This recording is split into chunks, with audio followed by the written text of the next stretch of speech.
So I reiterate here, the bill is dead. The story of this great city is about the years before this night. We are free! Hey, welcome to a new episode of Ho Ho Hong Kong. I am back. I'm your host, Mohammed Magdi. You survived. I'm still alive. Wow, look Yeah. at you. I think that might have been a plot from you to just get me off the podcast for a couple of weeks. We ate the same thing. Yeah. I tried it last night, but I remembered I was like, wait, he has to actually eat the physical food again. I can't will him into sickness again. No. It doesn't work We that might way. get Stuart Palm up here to psych me into getting sick every time before we record. Oh man, that was brutal. Yeah. So for you guys who haven't caught up, Vivek and I had a show together on Saturday night last week, basically, Yeah. like about a week ago from now. And after the show, we just grabbed skewers at an unknown place in Wan Chai that we always go to. I just don't want to throw them under the bus. They're Yeah. actually really nice.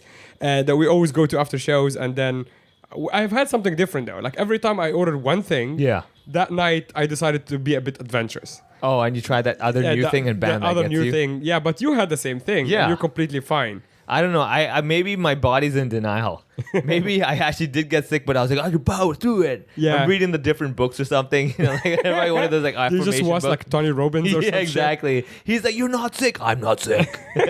You know what I realized? I think I might have been away from home for too long, so I have Yeah. like white people's stomach now. I think so. It's not good. Yeah. You've been privileged too long. I have been privileged too long. Your white yeah. privilege has actually kicked in. Yeah, Hong Kong has not been good for me. Man. Well, if you want to know how Mohammed is doing, if he's well or sick, you can always follow him on socials, which is Yeah, the other Mohammed. I Yeah. am there. I've been posting a bit of about my dog and me being sick because Yeah. I'm just at home sick. Yeah. So yeah, follow me. How about yourself? at Funny Vivek. No more letter M. Bye bye letter M. Don't need that letter M. Damn you letter M. Go away out of my face. Okay. Yeah, I'm so Is there happy. any update on this saga or that's it? It's So the settled now? YouTube is still stuck in Vivek Malbani because Yeah. the Funny Vivek guy has no contact information and there's Wait, so there is a funny Vivek on YouTube? Yeah. Oh, I didn't know that. Yeah, so I was like Nice. part 3. I'm like, forget the trilogy. I don't So need that. did you message him? I can't. There's no Oh. way to contact the Funny Vivek guy. He has Yeah, like but one on video. YouTube No, page. the there's- about doesn't have a contact. Really? Yeah, I know. This guy's like super incognito. Oh wow. He's Okay. probably the brother of the Facebook guy. You know, they're like, all right, It let's might get be the him. same guy. He's like, all right, I'm done. Exactly. I'm done with you.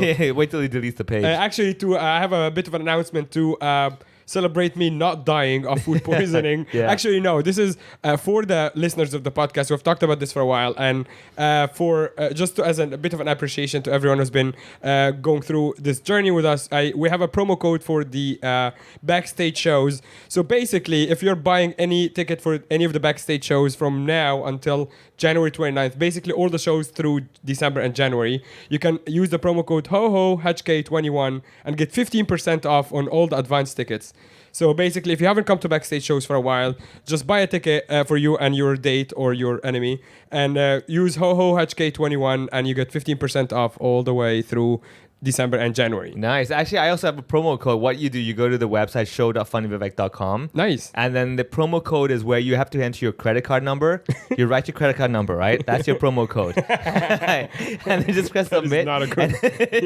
And We're it will- losing listeners right now. It will Vivek. promote you into my audience. That's what it's going to promote. Anyway. terrible. All right. So we have a lot of shows happening. I'm actually performing this Saturday at Backstage. Oh, that's for Brian right. Bentley's show. Yes. So anybody, I tell you what, I will give you guys a promo. If you come to the Brian Bentley show this Saturday at Backstage, and after the show you come up to me and be like, dude, I want to come to your solo show on Tuesday, 21st December at the Applause Pavilion, Ocean Park at 8 p.m. Yeah. Which Mohammed is hosting hosting. that. Yeah, Yeah. exactly. I will actually add there and then give you a secret promo code. Nice. You do have Yeah. one. I do have one. Nice. Okay. Yeah. It's That's so they can actually the best offers that they come to Brian Bentley's show. Yeah. Use HOHOHK21 to get 15% off. Yes. Then you get your promo code. Yeah, and to- they get a certain percentage off depending on how my set goes that night.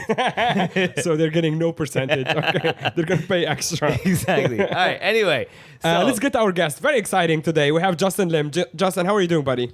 I'm good, thanks. I just shot a wedding yesterday, which got pretty raucous at the end. They were doing like tequila and stuff. And just to clarify, by shot a wedding, you- Oh, sorry, yeah. People don't know who you are. Yeah. Sorry, yeah. Like, I'm I sorry. just- I'm obviously going straight into it, but yeah, I am a professional photographer based here in Hong Kong. I've been doing that for probably on and off for about 15 years, but definitely full time for the last 10 years. And I do weddings and kid events and a couple of fashion things here and there. Yeah. And what's the percentage of wedding gigs versus all the other gigs? Like, would you categorize yourself as wedding photographer or a photographer that does weddings? Yeah, that's an interesting question because I think the majority of Hong Kong wedding photographers tend to just specialize solely in weddings. But actually, I like to kind of have a kind of mixed business, as it were. So I would probably do about 70-80% weddings, 20% child and family shoots. Yeah. And then I got maybe 10% doing like corporate gigs for like brands here. Yeah, that's a smart move because like you shoot them during the wedding and you like give it like a few months time. You're like, hey, so someone's pregnant, so you know, I do photos for kids as well. Yeah, actually, Nice. it's a pretty huge business in the sense that a lot of clients are very brand loyal, right? So once you've shot their wedding, they tend to want you over and over again when they have kids. Yeah. The downside obviously is they have a divorce or whatever. Then suddenly you're like this I was curse, about to right? ask you. Yeah, exactly. Do you also shoot divorces? I've heard actually in the U.S. so in the wedding industry, that's a bit of a thing now. That some people who get divorced, they get a photographer just to capture their divorce party, like them ripping up the papers and setting fire to their ex's photos. Yeah. So yeah, I don't know if that's going to take on in Hong Kong, but you know they like to burn papers on the road in Hong Kong. So Fair enough. Yeah. Something died. The wedding died. You know, the marriage died. So That marriage died. Yeah. But let me ask you this though, like, so when you take photos for your clients and stuff for the wedding, do you have like a clause in the contract where it says you get to keep the photos and during the divorce, if they want you to delete it off your hard drive, they got to pay more? Do they have that?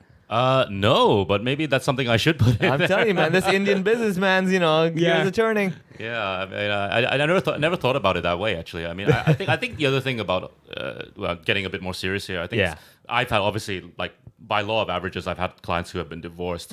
I think sometimes in Hong Kong culture, maybe they kind of keep it under wraps more, like whereas like I think in the US or UK maybe they're a bit more showy, like hey, I got divorced, let's go out and drink. And so I think that's maybe one aspect because I literally last night just ran into one client who I shot his pre-wedding thing maybe like 12 years ago or something.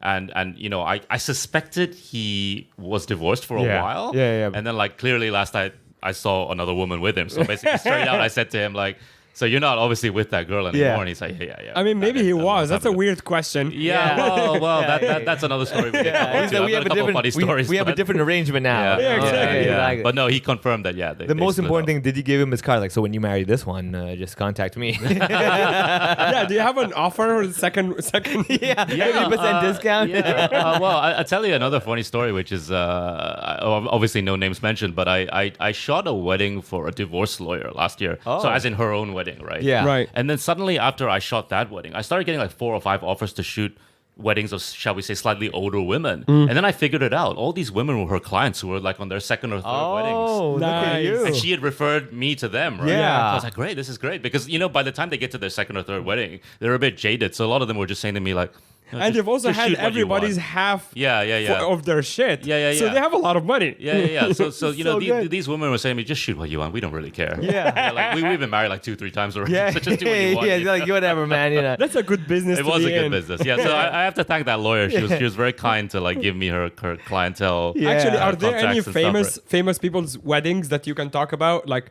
I don't know if you can mention names or not, but even if you can't, just is there any high profile weddings that you have done that you remember? Yeah, I've done quite a few high profile weddings, but I think the interesting thing about saying high profile in Hong Kong is that sometimes high profile in Hong Kong doesn't necessarily mean that they're a celebrity that's famous for like a movie or like a comedy or whatever. Sometimes high profile in Hong Kong just means rich. Yeah. So, it can be as an example, Alan Zeman, someone like that. Exactly. From a rich family. Yeah, sure. I have done a few like that for sure.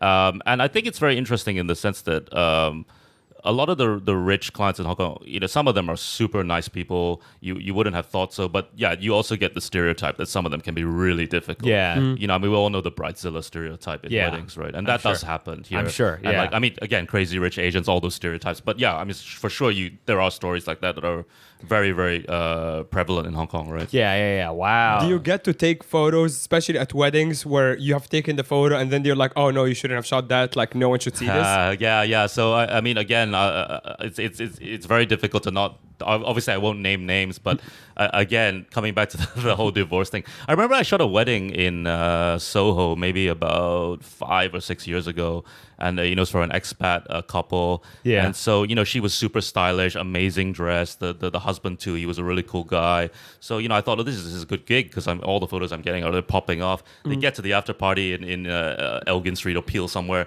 They're doing shots. It was like basically going crazy, and I was loving it. I was in the after party doing all these crazy like clubbing style shots. Yeah. So eventually, a couple months later, I send or whatever it was. A couple weeks later, I send the shots to her, and she writes back to me on WhatsApp, and she's like, "Justin, I love your work.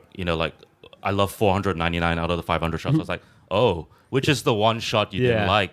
So apparently, there was this one shot I did of these two people making out on the dance floor, like blouse half ripped, and she's like, "Yeah, they're both married to other people." Nice. And you captured the moment. Yeah. Was it like kind of like blurry in the background, or was it just like a candid shot? They were literally going at it the whole night, and I thought they must be like really happy, like guests, right? So you're like just a couple that's together, and I thought in the moment, Nice. I mean, obviously nothing obscene or explicit, but they were really kind of like getting into each other, right? So then I thought, okay, that's a real moment. That's what as a photographer you So want. I think that obviously, I am sure you have done this. Yeah. This is when you start asking for more money, so you don't release the photo. 100%. There's no question you did this, right? The blackmail aspect has kind of popped into my mind a few times. How can you not do that? Is that even illegal? Yeah. I have. Well, they did that. I took the shot. I mean, like You took the shot. The shot is your property. It's like, hey, I'm just gonna give you a higher price for this photo. That's not really blackmailing, is it? No, you have different tier system. Like, okay, Exactly. for $100 I'll blur them slightly. For 200, I'll pixelate them. For 300, I might put 100 Hong Kong dollars. This is going on Instagram right now. Exactly. And if you don't reply me within 24 hours, no, I can imagine that moment. But it's moments like these where you're like, I'm definitely keeping the raw copy of this photo. Yeah, of course. Yeah, because like when those two divorced, they'd be like, can I please have that photo? I want to show this to my ex. To be like, way ahead of you, asshole. I mean, again, another photographer cliche, but obviously, like in the course of doing so many weddings over the years, not so much with like the local clients or the local couples, but definitely with the expat couples, you see a lot of wardrobe malfunctions, lip slips, all kinds of things that didn't make the cut right. And I like to think of myself as a professional. They all stay on some spare hard drive somewhere. Yeah, you never know. I mean, like there'd be one day where they want to show the grandkids. Well, they never see the light of day, but I keep all my data. Yeah, I think I'm like you. Like I'm the type of guy that I will archive everything, even if I'm like, there's no way in hell this will ever be used or released ever. But I just want to keep it just because you never know. Yeah, well, photographers tend to be very anal about these things. We just keep actually keep everything. Like records. Well, yeah, I think I have records going back all the way like 10 years, and I actually like data. Cloud storage is a big issue as a photographer. Of course. What do you use? Well, I'm on Dropbox Professional, but I've got Google Drive and all kinds of Same, other things dude. as well. Yeah, exactly. Like that. That's big for me. Yeah. But okay, so photography. Now, I'm always curious about like how did you even start this whole thing? Because see, everyone's got a camera, and I'll tell you this: I have so many uncles who are like, "Oh, I'm a photographer." Yeah. I'm like, "Okay, let's calm down." Okay. Yeah, I took a pretty nice photo yesterday at Cyberport of the sunset. I'm like, I think I should just get into this business. Yeah, exactly. This photo is amazing. Yeah, I'm like, whatever, man. I got this. Should charge people money now.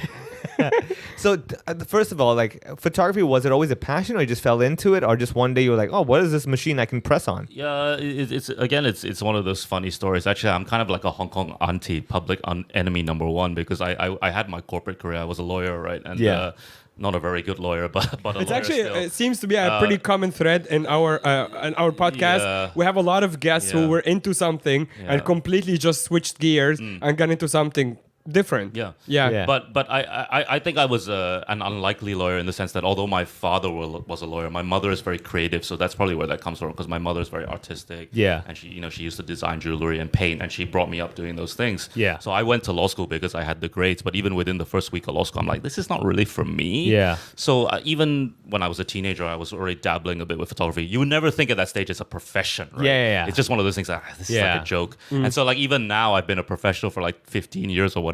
Yeah. You'll still get aunties coming up to you saying, when are you giving up this hobby of yours? Yeah, exactly. They don't actually realize it's a business now. Yeah. But I kind of fell into it that way. So I came back from the UK. I had my law degree from the UK. I was in practice here for a little bit. I went in-house with one company, and I just thought, I don't enjoy law. And I was doing the photography on the side. I have to shout out my boy Lester, who was running a photography studio in Hong Kong at that time. Yeah. He kind of brought me on, mentored me a bit, and I thought, maybe this is worth a shot. But of course, it's really scary when you give up your office job to do something like this, because you don't know where the next paycheck's coming from, right? Yeah. So in that sense, I thought it was risky, but I guess, without trying to talk myself up, I kind of knew I had the ability to do it, and I knew that everything I did was kind of well received, and you kind of have to build your confidence that way. Yeah. And then the more I did, and the other funny thing I think about being a professional photographer in Hong Kong is, of course, everyone looks at it as a creative, artsy-fartsy job. Yeah. But actually, you have to be very on point as well, right? Because you're dealing with big brands, and in Hong Kong, as we know, there's a lot of money circulating in every industry, right? Event industry, whatever. So you still have to be really on point and professional as well. But I mean, when you were in your old law job and everything, was it like every day you're just like, what am I doing? I don't like it? Or were you just like, I want to try something different. I just feel like a change. Because like, I'm trying to think of the moment that it kind of clicked that photography is the path. Like, I'm trying to picture you at the photocopying machine. You're like, I could do this. These pictures I'm taking with this machine, this is fantastic. What can I do more with this? What was the moment that clicked photography for you? Well, I don't know if I can pinpoint it on one moment. I think basically I knew I was very frustrated doing what I was doing. In terms of like the office job.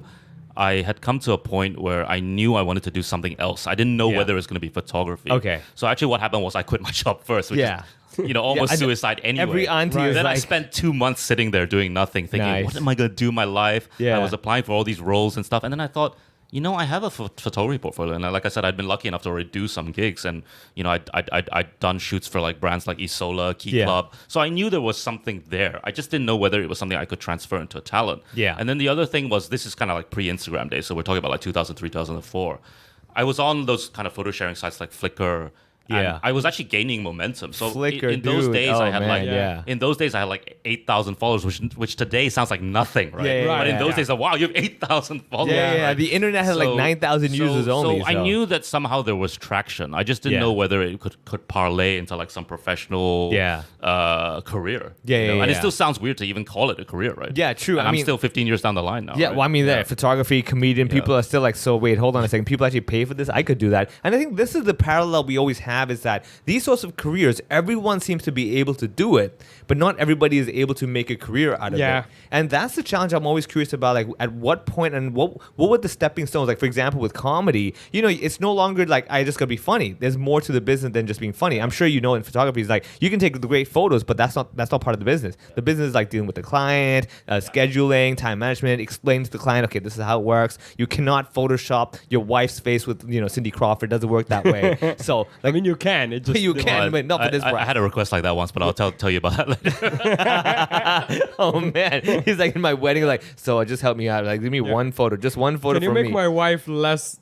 dark? Well, in fact, I'll tell that story now. So basically, this was a wedding from about maybe 7 or 8 years ago, and in terms of weddings, I was still relatively inexperienced. I've been shooting weddings for maybe 15 years, but I was starting to gain traction and get into those bigger ones, right? So this one was like one of the big hotels in Hong Kong. And so I did all those group shots, where people are standing on the stage and looking happy and cheesy, the very Hong Kong style ones. And then again, same thing, I get an email like maybe 2 months down the line. She's like, oh, I love the photos. Just one problem. There was this one photo that you did all the photos of my team with the boss there. Like, I think her boss is from England or the US or something. And he looks really pissed off in all the photos. So what would you mind? Like, I took this headshot from LinkedIn. Can you paste his head, like his smiling face on the photos? I'm like, then I was like, but won't he know when you show your office mates your photos and stuff? She's like, just do it. So I did it, and you get things like that all the time. That's crazy. He's like looking at the photo, like, I actually smiled. What the hell? I don't remember smiling the whole time. Also, wouldn't it be like, if he is the common problem in like 15 photos, maybe his face is the problem. It's not your photography or him being grumpy. He's like actually has a sad face. I mean, I don't want to advertise I do things like this a lot, but for sure you get some very strange. Do you get people who are like, oh, I look fat or whatever? Can you slim? All the time. Yeah, right. And do you just comply? So okay, where's your line then? All the time. I mean, I think it's interesting because when I started my wedding and shall we call it a lifestyle photography business, you kind of have this split in Hong Kong between the very, very overproduced Asian Hong Kong style photography, local photography, and the Western style, which is basically to show very authentically everything, right? Like all wrinkles, all flaws. So I kind of had to pitch myself in between because I like the authenticity of Western photography in the sense that I was in London for a long time. I grew up on that aesthetic. I don't really enjoy the overproduced Hong Kong style one, but you know that there's, to get business, you kind of have to somehow massage it, right? Yeah, for sure. In such a way that, so what I tend to do is I say things like, I'll smooth your skin, I'll get rid of the acne, but I don't do things like, I'm going to Photoshop in a friend who couldn't make your wedding. So you actually just flat out say flat no. out I won't say. I just think it's disingenuous to the whole process of being a photographer, right? Because I still want to capture reality at some point, right? You're only Otherwise, it just becomes graphic design. It becomes a different skill set. I mean, so right? your line is basically you would it's kind of like enhance at most, but not completely change. Correct. The situation. I think blemishes and kind of like like you say, like kind of enhancing it. But I think I don't want to make it into some kind of like science fiction thing. Wow. I'm going through your website, justinlimphoto.com, for people who want to check you out. But you obviously have very different kinds of styles of your photography. So you have events, you have food photos, you have interior design and all stuff like that. We'll get into the different styles, but what is your favorite or the most challenging? Like, for example, in stand-up comedy, we have shows that are corporate gigs, right? Sometimes they're not ideal and we don't really like them, but that's where the big money is, right? But we have shows sometimes that are just like in the black box theater that is just perfect. It just feels good. And it can be no money, but we're enjoying ourselves so much creatively. It's more rewarding. Do you have a certain category of photography that you find it more rewarding creatively, not necessarily in terms of financial gain? Yeah, of course. I think all three of us at this table probably know that whole scene where sometimes you take a gig knowing you probably don't enjoy it that much, but it kind of benefits like your wallet. Yeah, your right? quotation is like you can do it. People agree. You're like, what? Like you can do it. You know you're gonna get paid well, but maybe you don't enjoy it that much. Actually, funnily enough, given Hong Kong Instagram's obsession with food photos. I have shot for a lot of the hotels and restaurants in Hong Kong, but actually I don't enjoy food that much in the sense that I like looking at the final photo I've taken. I don't enjoy the process so much because I think food photography is very specific, and ultimately you're dealing in still life, right? Yeah. So I like people emotion. There's no emotion. I like exactly. So that's why I think weddings called out to me in that sense, because although weddings are difficult, you at least come across a sense of like realness in people, authenticity, the moment, living the moment. Yeah. So food's not great. So that's not one of my favorites. But of course, if I get a good gig, I do it. Yeah, fair enough. I mean, like it's probably like a live lobster, like make emotions out of that. Yeah. Well, I mean, in that case, it is live. Yeah. So it's like I can take a shot of fear. Okay. Yeah. I did a shoot for one of the Macau casinos once where they were I think they were trying to do some lobster kind of shoot. Yeah. And they had, their whole concept was to have this kind of poof of like flour or smoke appear from behind the chef. Yeah. And we went through quite a few bags of flour, and I'm like, this is kind of not. It looks kind of like it's staged, dirty. Right? It doesn't look very good. Yeah, exactly. The petals flying in the air. Again, professional photographer problems, right? Yeah. Okay, so then how much... so when someone hires you for a gig, how open are you to get like guidance? Like in comedy, okay, so you get a corporate gig, and the thing I really don't like, and I usually reject as well, when so we want you to talk about, COVID, I'm just like, okay, it doesn't work that way. Yeah. My job is to make you laugh, all right? As long as you laugh, regardless of whatever I say, I don't offend you, you laugh, we're good. So how much of the guidelines do you accept from clients, or are you open to that? That's a really interesting question as well. I think one of the things I would say is as I got older and more experienced, my tolerance for bullshit went down. Yeah. But then on the other hand, also the small things I tend to let slide now in a way, because you think, okay, look, it's not going to kill me to do it, so I do it. Yeah. So sometimes they come up with requests that sound vaguely ridiculous to anyone who's normal. Yeah. But to me, somehow don't sound that ridiculous. So I do them. Yeah. And to be honest, like if you look at my Instagram or my wedding website, the one that you pointed out, I actually don't post about 80% of the stuff that I do. Yeah. I post the stuff I like, right? Yeah, Right. Fair enough. So like, I know, social media people tend to overpost. I actually underpost, if anything. But yeah, I mean, I think it's interesting in the sense that because as I got more accomplished, I tend to like flat out reject things that I know, like, okay, I just don't want to do that. Yeah. But then if I know it's just like a minor irritants, in the old days, maybe I'm like, this is like totally like digging into my whole like vibe and ethos and everything. Now I'm just like, you know what, I'll just do it. What's an example of a request that you're like, just let slide, but it's kind of annoying. Is it one of those like, oh, we're gonna count to 3 and jump in the air, catch that shot? You're like, oh god. Yeah. Please stop Again, I must be fair in the sense that I love all my clients, but No, fair, you I get do it. get odd requests. Yeah.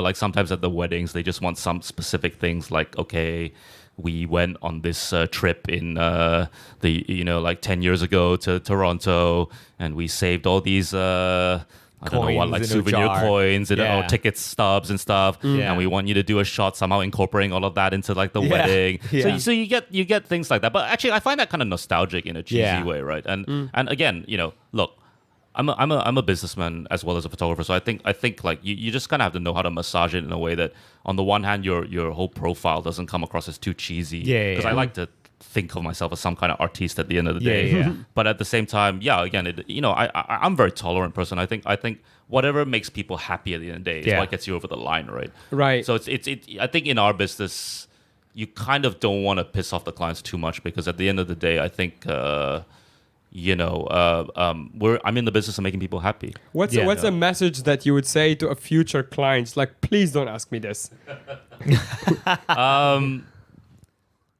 Yeah, again, it's odd because obviously when you do shoots, people come in a variety of like clothing and all kinds of things. I'm not very into things like I'll tell you one. Yeah.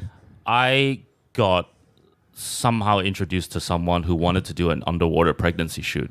Okay. And of course, when you see those conceptual shoots in like Vogue in Italy, they look Right. really Yeah. like fantastic Yeah. with like the water, like the dress billowing out. Oh, yeah. But this girl somehow got this kind of cheap knockoff dress from Taobao, and it looked really wet and floppy. And I Yeah. didn't have the heart to tell her I don't think it's gonna work. So somehow you kind of struggle through it, and I had to buy like the underwater casing for the camera. Yeah. Actually, there's a guy here I think who just does that kind of underwater shooting now. Okay. But anyway, I didn't think I was gonna be the guy, but she thought I was the guy. So again, I think sometimes you have to draw the line with what you can and can't do. I like to think they didn't look that bad in the end, but I knew it wasn't going to be something that was like a 10 out So of 10. you're right? underwater in a pool? Yeah. And, okay. And Yeah. then you're shooting her. in With like her pregnant belly out. And Oh. Yeah. This is a dumb question. What's the point? So water Well, breaks? I you don't know. Again, I think this is a question obviously that I get a lot, like because obviously in the to use the cliche term, though, in the Western mind or the expat mind.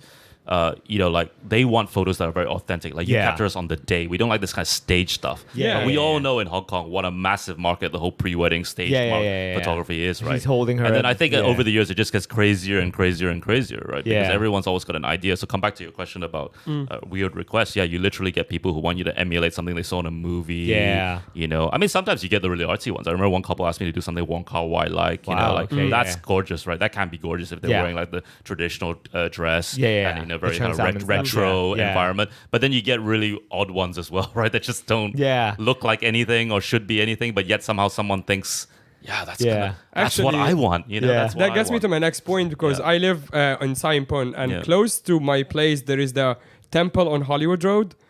And right next to it, there is a staircase Yeah. or a stairwell rather. Yeah. There is always people taking professional photos there. It's usually girls in Qipao and hanging out by the temple, which I guess the temple can make a beautiful background, but it's Yeah. that particular staircase. Yeah. People are always I there think it's taking Ladder professional Street, photos. right? Ladder Street. Is it Ladder Street? Are you familiar with that at all? Yeah, my studio is actually very close to there. So my studio's on He's Go- like, so yeah. that's where I So take is my that shots. area famous I for? have been there a few times to say the Yeah. least. Yeah. Oh, okay. Yeah. I mean, again, I think if you were to broadly split the clientele, some of them really love, as you know, like especially like with the expats, they love the Hong Kong, the rawness. They like all the urban, Yeah. tall buildings. They want to capture some of that. Right. And then you get the people in Hong Kong who are very maybe a little bit more local sometimes, and they're like, no, I want my pre-wedding to shoot to look like it's in New Zealand or something. Yeah. And obviously some of them do fly to New Zealand. Right. Yeah. But then I'm like, in Hong Kong, you don't really have those kind of trees. Yeah, and, you don't and have snow-capped mountains or you can whatever. tell, exactly. So you kind of have that split. But yeah, a lot of my expat clients love going around that kind of Soho, Ladder Street Yeah. area. Right, yeah, okay. Yeah, I get a lot of clients who do things like they're like, oh, I'm leaving Hong Kong soon. I just want to remember Hong Kong this way. And then you end up shooting somewhere quite cheesy, like some bar. And so I'm like, wow, you want to remember Hong Kong this way? Huh? Yeah. Like you want to They're like- remember it outside Staunton's. Yeah, that's great. That's the memory. Okay, they're like, that's all I know. Yeah, yeah. All right. So if you're actually listening right now and you're really curious about Justin's photography, go to Instagram. The handle is Hurting Bombs with the letter Z at the end. I'm very curious. Why Hurting Bombs?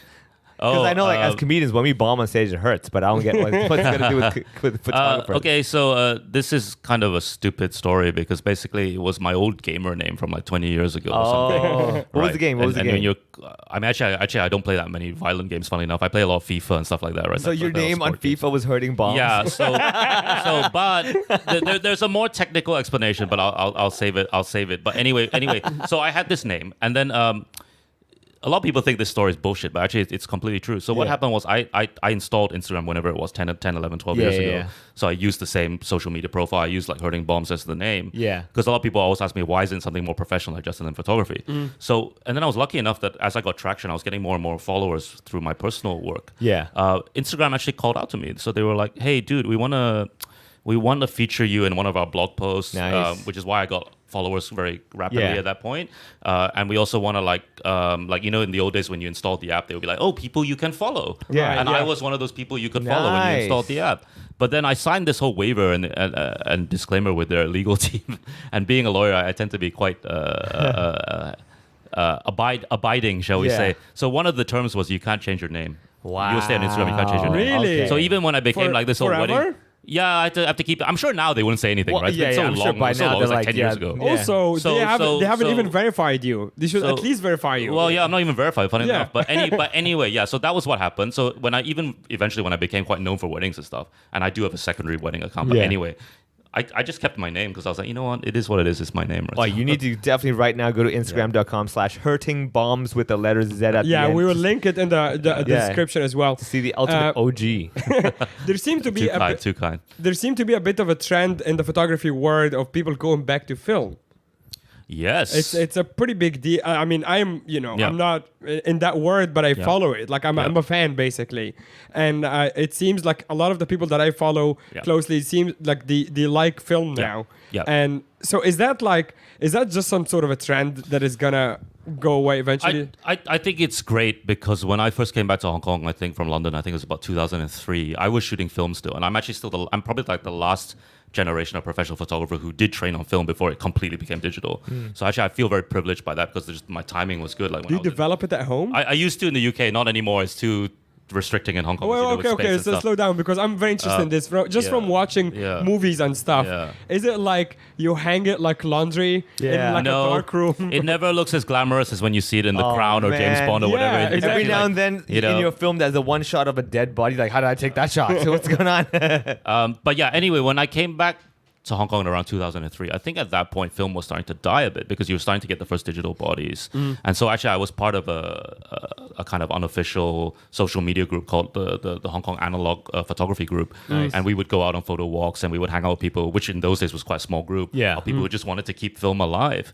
But the funny thing, as you point out, is that now because of the prevalence of Instagram, people got so into photography that conversely, they were like, hey, what's cool and hip and what can we get into that's not just taking photos with my iPhone? And now film is massive again. I mean, kind of this, as you know, this kind of reverse hipsterism of some kind, right? Where like somehow it shouldn't work, but it works just like with people collecting vinyl again. Yeah, exactly. And it's hilarious because even now when I go into some of the old Hong Kong, like the old camera stores where they develop film the kind of old way, you always get these kind of like Hong Kong U or like university girls or college girls kind of like just strolling and they're kind of like totally lost. But then they ask the guy like, oh, we want to shoot film and can you tell us like, which are good? So I find that quite cute that in a way it's kind of come back. Yeah, because like the last film camera I used was one of those lomography, those cameras. Because so this is the thing, right? I was given a camera for free and this was way back before the concept of influencer KOLs didn't exist, right? And they gave it to me and I was like, oh, okay. And I just let it sit there.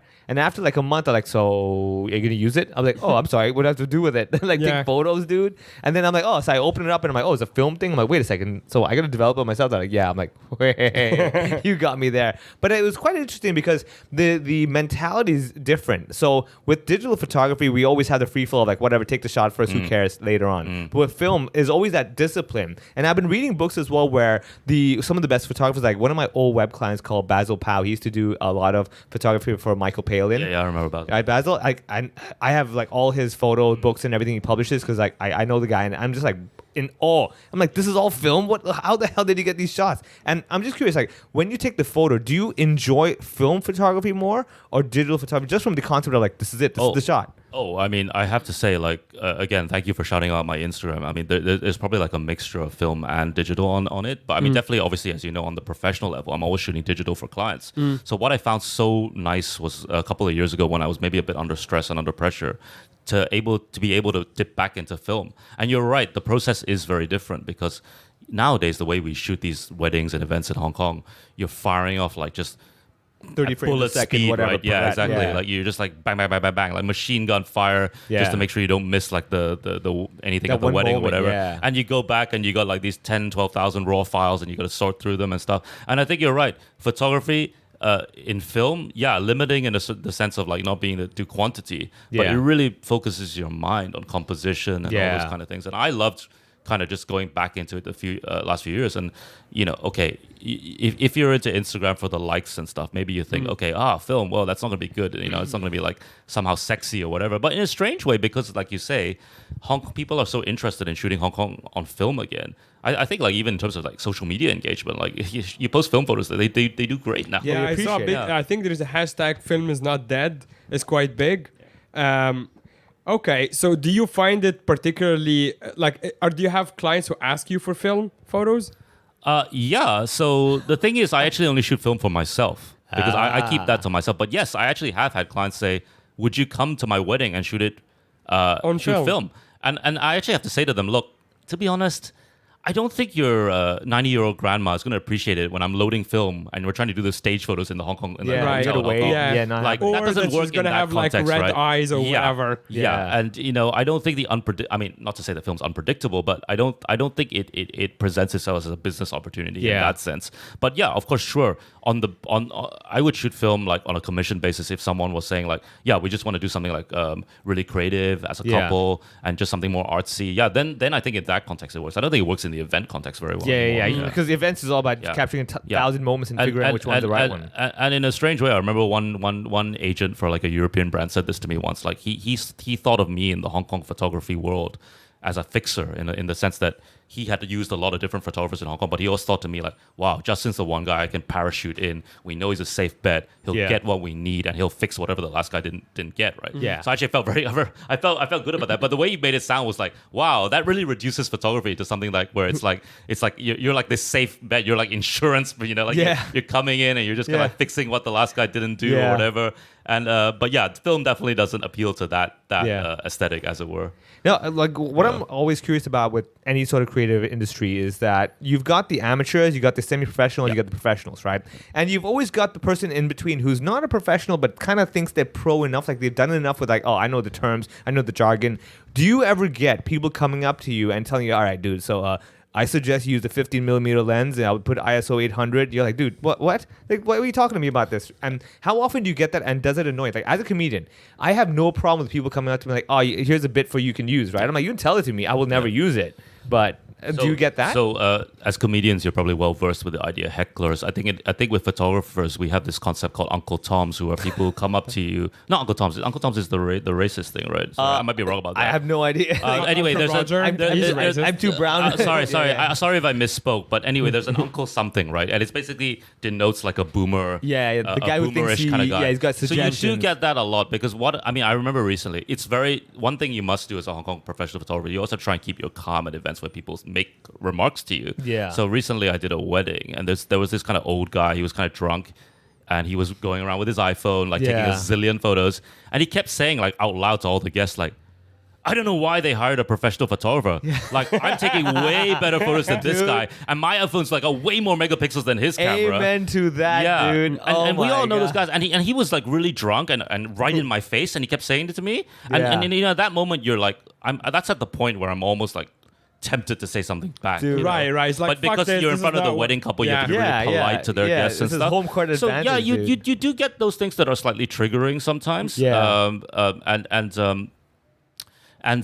So I think like you're always going to run into people who think maybe that somehow professional photography. Well, I mean, as I said, a lot of people still think of this as my hobby. Like 10, 15 years it's down hard the line. to grasp. Yeah, it's hard to grasp. Because at the end of the day, if you do it as a business, I mean, one good thing that I'm trying not to talk myself up too much. A lot of the brides that I've worked with, they actually comment on my professionalism, and I'm always like, yeah, well, that's part of why you would get here, right? You don't just hire your uncle to do the shots because he doesn't know how to set up or stage certain things, right? Yeah. He doesn't know how to organize people. A lot of what we do at events is very logistical. Yeah. It's like, it's not so much about your creative eye. I tell my assistant this sometimes. Yeah. It's not about like how great and how beautiful you make things look. It's about how you organize, because Hong Kong at the end of the day is a very business-like environment like that. Right? As you guys know it too, right? For sure, yeah. I mean, so I've had gigs before where you have, let's say, the MC is a friend or something, and they're up there cracking one or two jokes, and they're like, well, why'd you just have to hire a comedian? I'm already making you laugh. I'm like, you need to add that. I have to go up next after you. It's going to be awkward. Now we have to be like, because I'm funnier. That's why. So you have that. Now, secondly, also, you talk about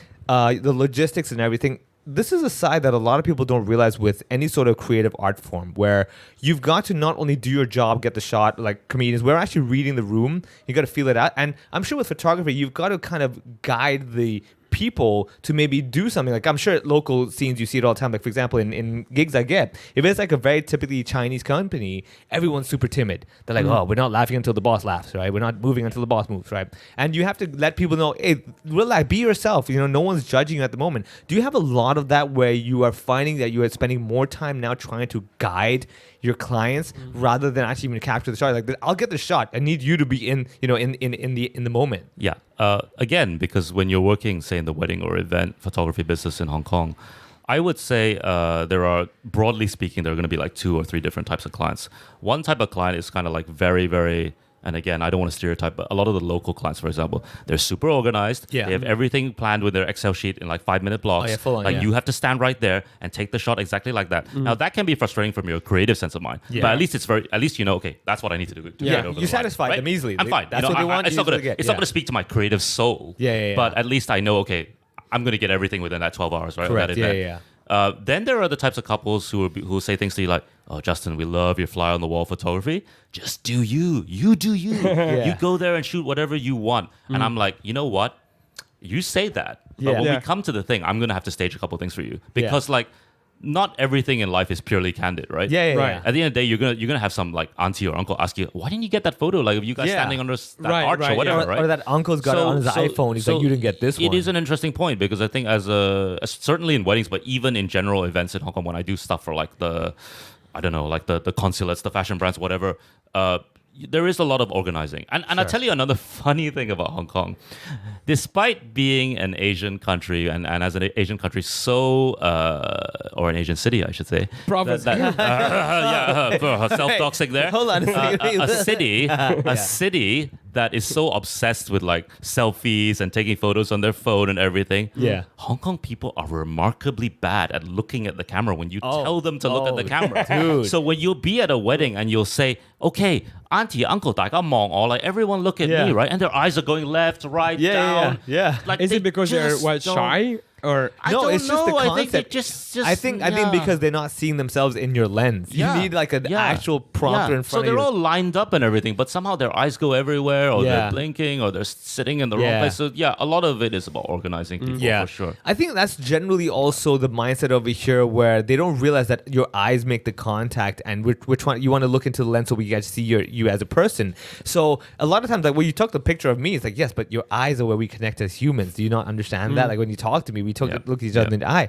So finally, one thing I'm always curious about any creative industry, especially photography, because like I own a camera, so I know my you'll have my job soon. Exactly. I mean, let me just say the number of SD cards I've had to fill up. That would be the first time an Indian takes someone else's job for cheaper. Exactly. Ooh, burn. Go figure, man. I come down. He's like, hi, my name is Jagdish. I'm just his replacement. So, at what point did you realize that do you spend more of your time doing the business side of your job? Because like what I find in comedy is that the one moment I'm least stressed is when I'm actually on stage performing. When I'm doing the show, I'm like, that's my easiest time compared to everything else. What do you find like the ratio or the moments when you're like, finally, this is what I'm all about? Yeah. So again, Hong Kong being Hong Kong, right? Sometimes I'll do a corporate gig, like some pop up at PMQ or something, like some big brand doing a launch of alcohol or something. Yeah. And they spend more time talking about the shoot than the actual shoot. Like I remember going into one of these meetings in Quarry Bay, and there were like 20 representatives from the PR agency. Yeah. And they were all like asking me like, oh, what do you think will work on Instagram? Blah blah blah. There's like so many cooks in that melting pot. Yeah. And I'm just like, when do we actually get to the shoot? Yeah. But like I will show you but, on. Yeah, exactly. But like you, right? I'm very much of the person that I'm one of those people like I'm grumbling all the way up to the shoot. I'm like, God, I gotta go work. I gotta do the shoot. I gotta dress up and go to this event. Blah blah blah. When I'm in the zone and I'm working the event, I love it. Oh yeah, you still love it, right? Oh yeah. At the end of the day, like last night I was at Upper House doing a wedding. I just loved everything about it. Yeah, right. When you're interacting with people, having a good time, having fun. Yeah, and it is a people business at the end of the day. Yeah, that's when I forget about all the bullshit that came on the side. Right? That's when you feel like okay, all those hours you spent marketing, and talking to all these people and planners and vendors and PR people. Yeah, just cut through all that and just do the thing. Yeah, right? And yeah. Let's get to the spicier stuff. Okay, and remember, on the podcast, sometimes the hosts are asking questions that does not mean they represent their own opinion. Okay, we represent the masses. Let's get into the models a bit, because this is a bit of I've had experiences through friends who are in that business where it gets a little touchy with the photographer sometimes, in the sense of there is this weird dynamic, and you can correct me if I'm wrong. This is your word, not mine. There is this weird dynamic of like, especially with Instagram, with male models, new models, who go and, for lack of better words, kind of use the relationship, the leverage that they have over younger female models. And it just gets to a weird place where it seems like a lot of guys are now using that to get access to girls that they never had access to before, but now they have some sort of talent, a camera, and they're like, oh, hey, look at me, I'm a professional photographer. Here's my Instagram account. You should come do a shoot with me. So what he's asking, do you have a black couch in your office? No, we'll get into that. No, there is no black couch in my studio. There is a rattan chair, but I don't think that's very, very comfortable. I'll be very careful what I say here. I think in the early days of Instagram, I certainly came across a few people who did not necessarily want to market themselves as full-blown professionals, but they would tend to have these meetups with bunches of like models and girls, and then curate their IG profile around that. Now, I would say there's been some analysis of this amongst the professional photographer crowd. I mean, obviously, it's win-win in the sense that, as you say, people who maybe didn't have access to certain types of women do get access because they're giving them something in return, right? They're giving them hot photos of themselves, and they're trying to break into like modeling or get into an agency or whatever. So yeah. I mean, I know of people, and I know of people who have been criticized for doing that. I won't name names, obviously, but it is something. I will tell you something. It is a phenomenon for sure. Yeah, I was gonna say I will tell you something that is just. I'm sure this is not the first time you hear it. There is a stereotype now that a lot of photographers are just creepy. Obviously you can take the professional people aside who are do weddings or babies or whatever, but there is a lot of it's a problematic area right now where I have had friends who are like, oh, I have to ask so many people who have worked with this particular person that I want to work with if he's safe to work with. How is there some sort of an internal vetting process that you guys have in that circle where it's like, okay, this person is causing damage to our reputation or something along these lines? Yeah, again, it's hard to be very specific on names. I would say I've heard a lot of stories. I would even say I've worked with models who are relatively well known internationally. And the one thing they say is okay, yes, in Hong Kong you meet some creepy photographers, but it's still nothing on the level of what you would meet in Milan or London or New York, where people can be. Yeah, that was obviously really had nothing to do with Hong Kong. Sure. About the industry. Sure. Sure. So I mean, I think that for sure is always going to be an industry stereotype that doesn't go away. There are these, there are photographers who, and I'm not going to say I'm a saint. Of course, I've done a lot of photography that's borderline edgy or whatever. That whether it was through through clients' request or some form of collaboration. It does happen, but yeah, I think it is something that maybe, especially as the world becomes more woke, as it were. I've spoken to some models who are just I count as friends, and they're like, this is kind of the time where we now have to say, look, there's a line, and there's some of these guys who go over the line, and they need to be called out on that. So I think obviously it is a problem. I think it is an image problem. I think the industry can probably go some way into rectifying it. But in Hong Kong, actually, funnily enough, maybe in a certain way, the feminist thing isn't as strong as in other places. So because, as you say, I think there are still a lot of these kind of younger models coming out of college or high school or whatever, and they're still very willing to indulge that kind of thing, Yeah, it just it seems kind of unsettling, to be honest, because it seems like there will always be some sort of supply. As you just said, younger girls who are maybe good looking want to get into the modeling business or acting business or whatever. So they're willing to give something that otherwise you would not do. But you also, in a way, you're like, okay, well, they're getting something as well, which is access to that photographer or good photos or whatever it is. But it doesn't make it right. You know what I mean? Yeah, I completely understand what you mean. And again, I don't know if this is something where there is an instant fix, as it were, for it. But I think even in Hong Kong, which as we all know is a very safe and generally very communal place, it still pays for some people to be careful. I don't know if there's a way, as you say, a central way of vetting it. But I think also the one good thing is generally if you have a good reputation online in Hong Kong, then generally that carries forward to other people. People say, yeah, I shop with him, he's fine, he's a nice guy. Right. Yeah, he might take you for a drink later, but in a totally nice way, not in a creepy way, trying to get in your pants or whatever, right? But yeah, of course, we all know stories for sure.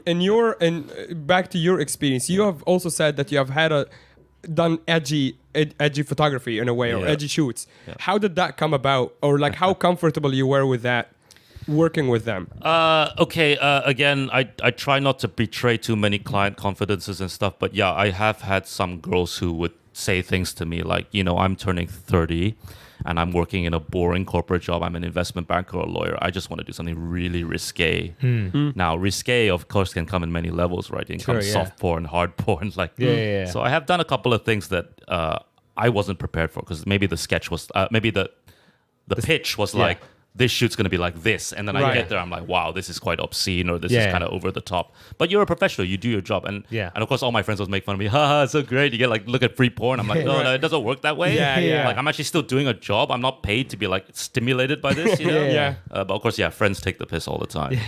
But I think it's interesting because Hong Kong, in that sense, is such a professional place where people always have to keep their game face on all the time. You would be surprised. There are a lot of people in Hong Kong who are in positions of great power and influence.